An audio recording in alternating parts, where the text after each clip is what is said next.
This is the Global News podcast from the BBC World Service. I'm Regid Ahmed, and at 13 hours GMT on Wednesday the 26th of September, these are our main stories.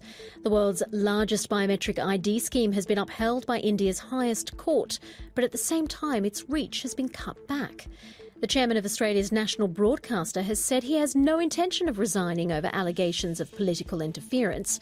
And we have a special report from Libya where the country's Coast Guard has criticised NGOs' efforts to rescue migrants at sea.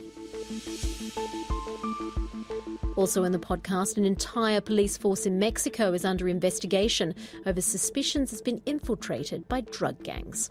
And the divers tell us that they can see how the corrosion is progressing and that they are worried that the wreck will at some point break in half.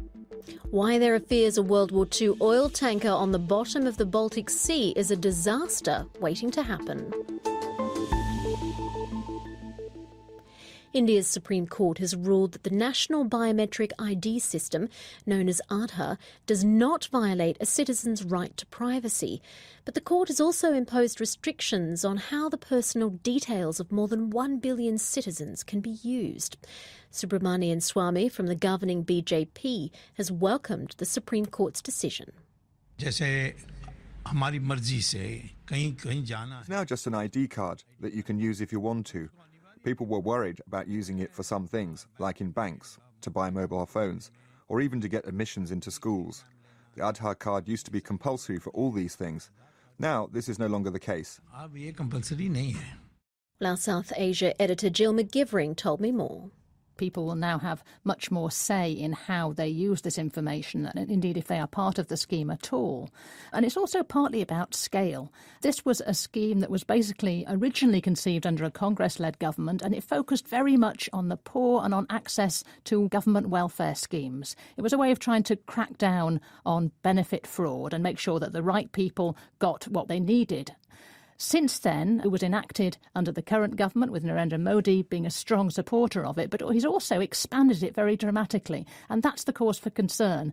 This legal battle in the Supreme Court, they've been hearing arguments and debating this since January. They seem to have steered quite a clever middle course, with at the moment people on both sides of it saying, actually, we think this was a sensible judgment. It still will exist, it hasn't been declared unconstitutional, but its remit will be limited now. What does this ruling actually mean in practice? Well, certainly what it should mean is that the data associated with this scheme can't be demanded in the future as much as perhaps it might have. So, for example, private companies shouldn't have the right to say to you, we want access to your data under this scheme, please, in order for you to rent a property, for example, or make a significant purchase, or have a bank account. If you want to enrol your child at school, the school shouldn't have the right to have that sort of access.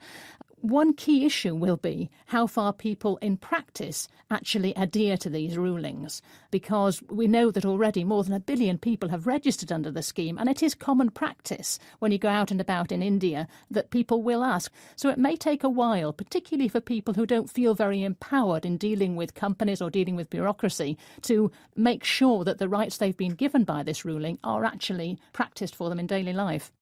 Jill McGivering, our South Asia editor.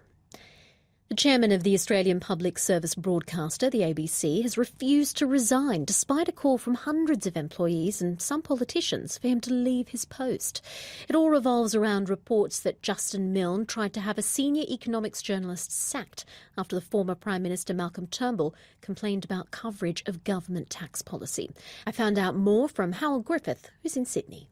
So at the centre of this are some stories back in May which were about essentially tax policy and research and development funding. Not big headline stories that grabbed every Australian, but they caused consternation and complaints in Canberra. The government basically didn't like what was being reported by one of the ABC's journalists, and it complained.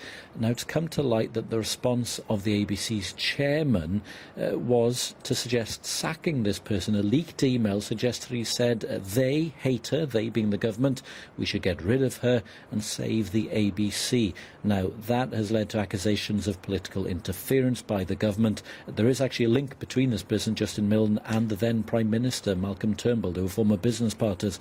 And so people now saying that the ABC has been the subject of interference by the highest level of government. It's created a lot of upheaval at the ABC. How big or serious is this crisis in the history of crises at the national broadcaster? The ABC, a bit like the BBC, is used to occasional crises. That's what comes with the territory of being a national public broadcaster, publicly funded. What's drawn particular attention to this is that there was already turmoil this week with the sacking of the managing director, Michelle Guthrie. There were hundreds of staff actually out today, leaving their desks and holding placards saying, hands off the ABC, no political interference, and calling for that chairman of the board, Justin Milne, to stand aside while an inquiry takes place. So I think it's significant, but not unprecedented. As you say, part of this issue is the protection of the independence of the broadcaster. Where do we think this is headed now, and what will it take to resolve it?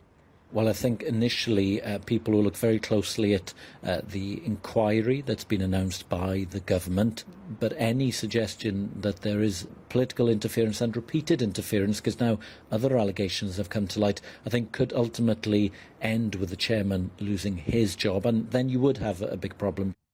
Howell Griffiths speaking to me from Sydney.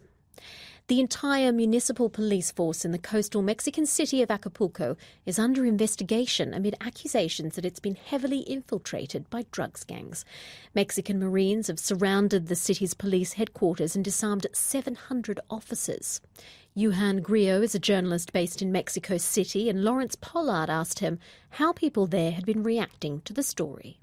People in Mexico are not at all surprised, because it's sad to say this kind of thing has happened repeatedly in recent years in Mexico. And there's been cases again and again where the federal government and the state governments have gone into cities and said, we're taking over the police station, we're disarming police, because they're all working for drug cartels. You know, this happened in Tijuana, this happened in various smaller towns around the place. This happened years back in Nuevo Laredo. And even one time I actually witnessed a firefight between federal police and the city police when they went there to try and take their arms away.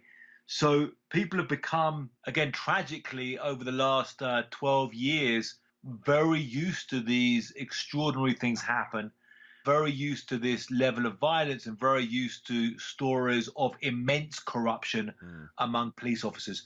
It's not surprising when you see a police officer, especially a city municipal police officer, being accused of being a fully fledged member of a drug cartel, of carrying out decapitations for a drug cartel, of kidnapping and murdering people, students. So unfortunately, these things, one more thing on the news that people see. And who investigates the investigators? You said this has happened before. In previous examples, what can we expect to happen in Acapulco? Who ends up policing Acapulco?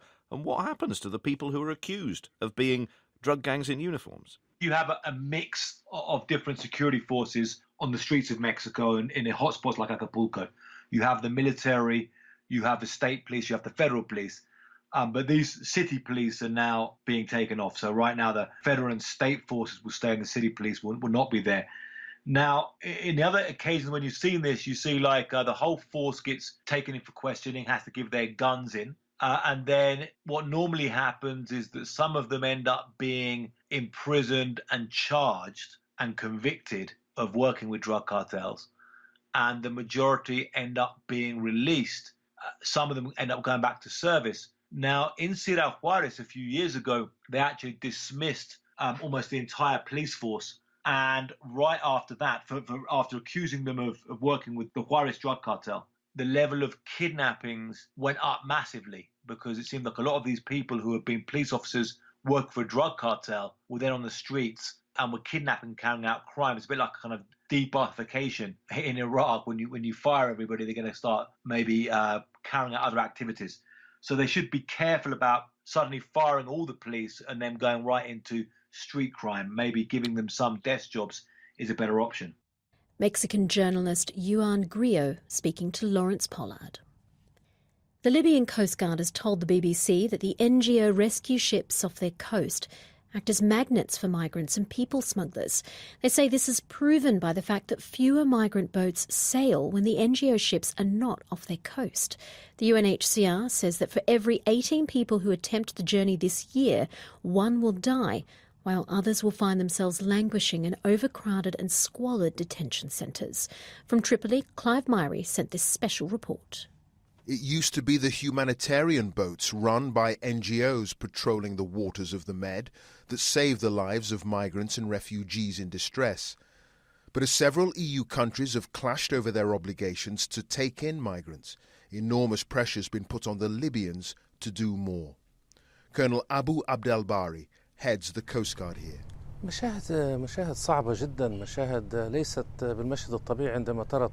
It's difficult what we see. When you see a dead baby in the water, in front of you. Sometimes I jump in myself to rescue people. I wouldn't wish these sights on anyone else. But when the NGO boats are here, the migrants then phone home and say to others, it's easy to get to Europe. That means there are more people we have to help. And those pulled from the Mediterranean are taken to already packed detention centres, where it's easy for criminal gangs and the armed militias that control much of the country to prey on the vulnerable. Allegations of ill treatment, rape, torture, and the use of migrants for slave labour are common. The UN's refugee agency, the UNHCR, says it's gravely concerned about abuses. Outside a pretty nondescript building here in the middle of Tripoli, right by a very dusty road, is the UNHCR building, and across the road are, I'm counting them now, I would say 15, 16 migrants who I've been told by one of them are all from Darfur in Sudan. Osman Mohammed is desperate for the UN team to take him in. His boat capsized trying to reach Europe last year, and after being arrested was sent to a detention centre. He's been beaten and subjected to forced labour, all with the connivance of the local police. They demand the police. They said, I want people to work for me. And when the police come, he said he forced us to go out to work. If we say no, he will beat people. It's slave labor. Because you're not paying? Yeah, we don't pay. It's slave labor.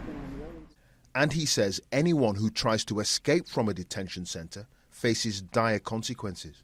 So there were some of my friends also, they tried to escape, they shoot them.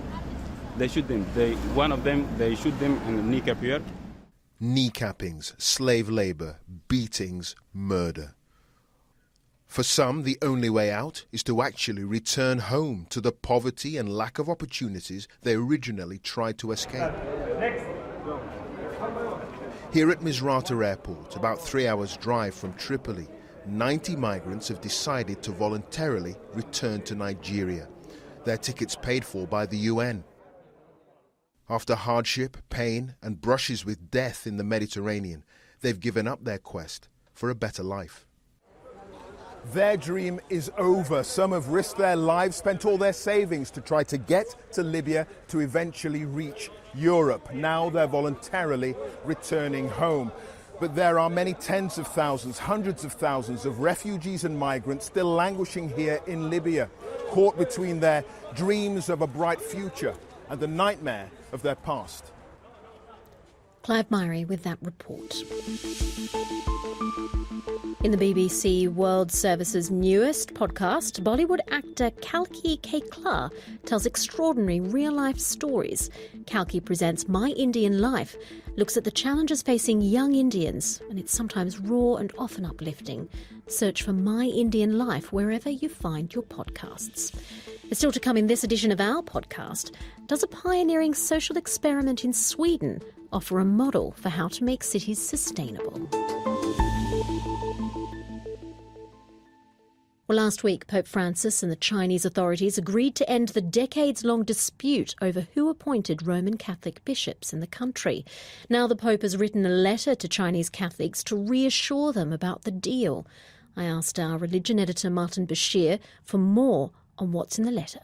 Well, I should say that the agreement itself hasn't been published, but as you say, the Vatican has published a letter this morning from Pope Francis to the faithful in China, urging them to trust him, encouraging them toward reconciliation, and saying that this is a novel and positive development. And I quote, "The provisional agreement signed with the Chinese authorities, while limited to certain aspects of the Church's life and necessarily capable of improvement, can contribute for its part to writing this new chapter of the Catholic Church in China." He goes on to say, and in his words, he wants to initiate an unprecedented process that we hope will heal the wounds of the past, restore full communion among all Chinese Catholics, and lead to a phase of greater fraternal cooperation. Now, as you know, at the weekend, this agreement provoked some sharply divided opinions, and some felt that the Vatican would no longer be able to approve the ordination of bishops without the permission of Beijing, suggesting that a secular atheistic government would end up overruling the choices of a spiritual and religious institution. The phrase papal capitulation was even used in some quarters, but the Pope has gone some way to reassuring Catholics in China that that is not the case. Now, this agreement is a step forward between the relationship between Beijing and the Vatican, but does that mean everything's resolved now? It doesn't. China boasts around 12 million Catholics who are split between the underground church, which is regarded as loyal to the Vatican, and the state-sponsored Catholic Patriotic Association. And Pope Francis is hoping that by reaching an open agreement with Beijing, the Catholic Church will be able to unite, and that all those who worship will be able to do so freely, as it were, above ground.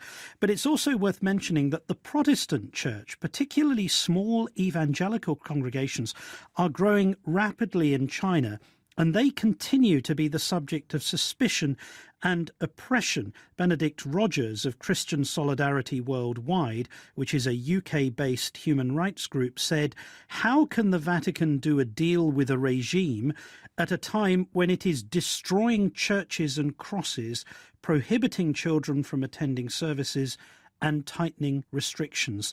So from a Catholic point of view, this is being seen as a small, measured step forward, but the Protestant Church continues to complain about oppression and persecution. Martin Bashir, our religion editor. More multinational companies are being caught up in allegations of high-level corruption in South Africa.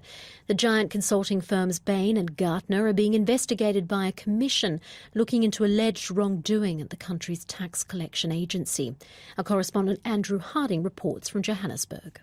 Bain, a giant management consultancy, has abruptly offered to pay back cash it received for providing controversial advice to the country's beleaguered tax agency, SARS. South Africa is experiencing a moment of reckoning as it seeks to get to the bottom of the corruption that flourished during the years Jacob Zuma was president. The evidence gathered so far at a string of inquiries appears to suggest that prestigious global firms were brought in to help facilitate an extraordinary conspiracy. South Africans call it state capture, the allegation that Mr. Zuma and wealthy tycoons sought to corrupt institutions like the tax agency in order to loot the state and to get away with that looting.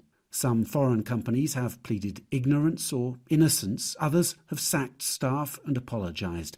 Many South Africans are waiting to see if their own political and business elites will face trial. That report was by Andrew Harding.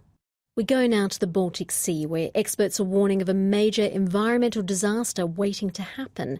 That's because of a World War II oil tanker named Franken, which is lying on the seabed. It was sunk in 1945 near the port city of Gdansk, and it's still there today. Olgosana of Poland's Mare Foundation explained why the wreck of the ship is causing so much concern.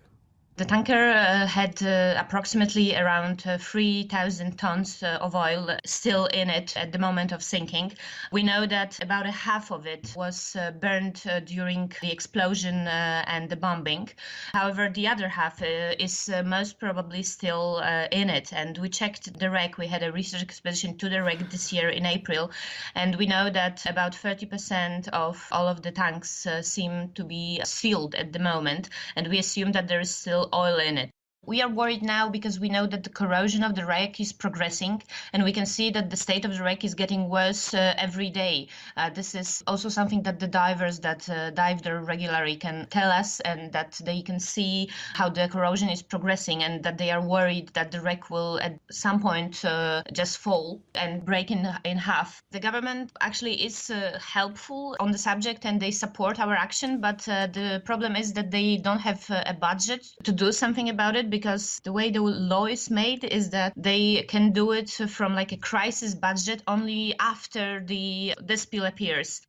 Olga Sana from the Mare Foundation.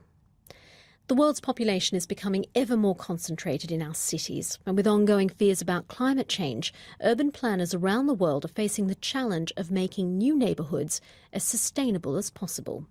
One of the most talked about projects in Europe is Hammarby-Hörstad, a once dilapidated part of Stockholm.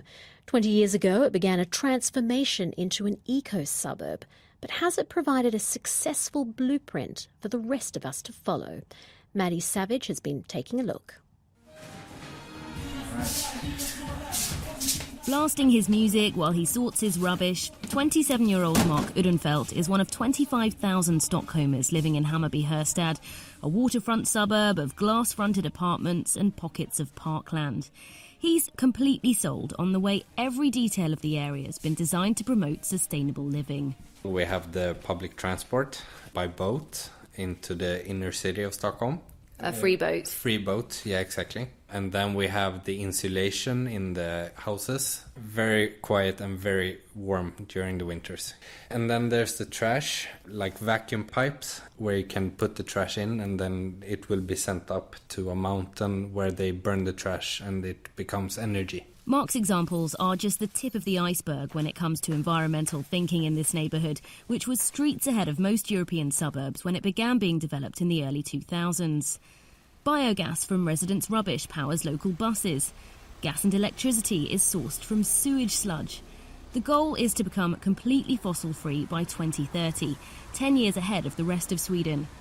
There's so much interest in the project that the area's information centre welcomes 12,000 visitors a year. Charlotta Baker works there.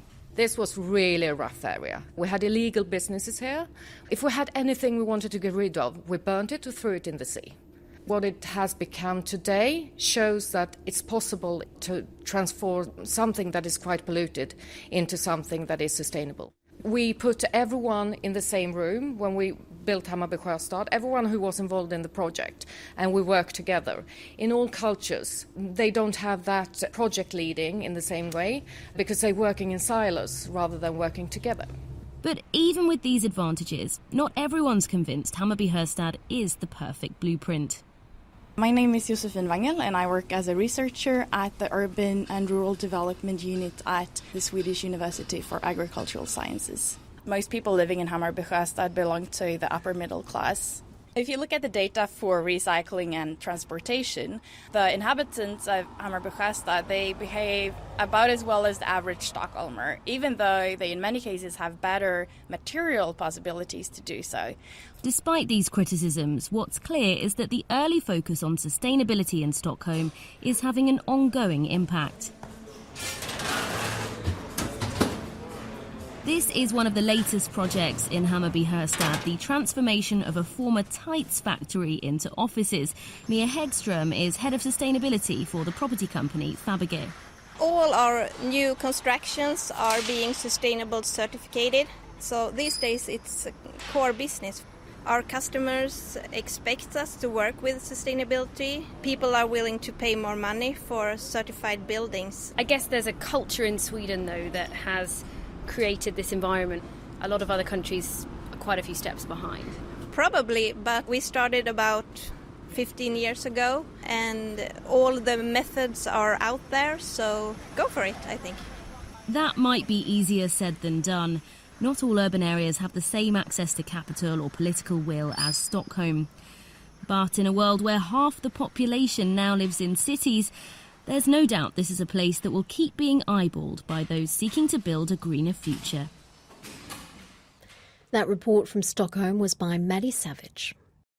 In 1960, the company Penguin Books went on trial in London for publishing Lady Chatterley's Lover, a novel by D.H. Lawrence that tells the story of a love affair between an aristocrat and her husband's gamekeeper. The prosecution alleged that the book was obscene, but the trial ended with Penguin being acquitted, and the case had a huge impact on British society and culture. Well, next month, a copy of the novel, which was used by the judge who presided over the trial, will be sold at auction. Immediately after the 1960 verdict, a BBC reporter tried to buy a copy from a bookseller. How many did you have to begin with? 100. And how quickly did they go? Well, they'd all gone. I mean, they were all ordered. Do you think that the people who wanted them for the right reasons? It was for the wrong reason. What do you call the wrong reason? Well, for the parts which they thought might be rather exciting. You mean they were chasing pornography, they thought? I think so. On the whole. Well, to find out more about the book that's going to be auctioned, Dan Damon spoke to David Goldthorpe, who is head of books and manuscripts at Sotheby's Auction House. In 1960, it was decided by Penguin to publish it for the first time in the UK in an unexpurgated edition in a mass-market paperback. The year before, the Obscene Publications Act had come into play, and Penguin were prosecuted on the grounds that the book was likely to corrupt and deprave, and a court case ensued. What was it about Lawrence's book? I mean, I could now, I think, in the context of 2018, invite you to read the whole thing out, and I don't think many of our audience would be offended. Well, there's quite a lot of very explicit language in it. I think there are words which I don't think one could say over on the World Service in it. But, I mean, the crux of the court case was really how the establishment felt about a book of a great literary work of this nature being available to all and sundry. So the prosecutor, Mervyn Griffiths-Jones, he famously said, "Would you approve of your young sons, young daughters, because girls can read as well as boys, reading this book? Is it a book you would have lying around your own house? Is it a book that you would even wish your wife or your servants to read?" Which tells you quite a lot about the establishment, the judiciary in the 1960s, that they thought servants was a perfectly normal way of life. I understand that in the court case, when he said that, there was some laughter around. I mean, even then it was thought to be slightly out of touch. But the irony is, the judge in the case, the Honourable Sir Lawrence Byrne, delegated his wife to read the book, and what I have here in my hands is the judge's copy of Lady Chatterley's Lover, the Penguin 1960 edition, which is marked up by his wife, so all the explicit passages have been marked out in the text. I presume because the judge himself, perhaps he didn't have time to read the whole thing, so he sort of hived it off for his wife to do. And his wife also made a very nice, which I'm holding now, a damask sort of carrying case for the book to sort of protect everyone's morals. Yes, it's made of the kind modesty. of cloth that it would be used in upholstery, I think. It is, and it's better than, covering the book in brown paper. But like all well-thumbed books of this sort of topic, it tends to fall open at the most explicit passages. But what's also interesting is that loosely inserted at the back are 2 sheets of paper on the notepaper of the Central Criminal Court, City of London. And the judge's wife has made a list, a sort of contents list, so one can easily go to the passages which were contentious. So I can see that on page 219 there is some lovemaking, and then a bit later on, almost as if she's tiring of the exercise, on another page there's more lovemaking.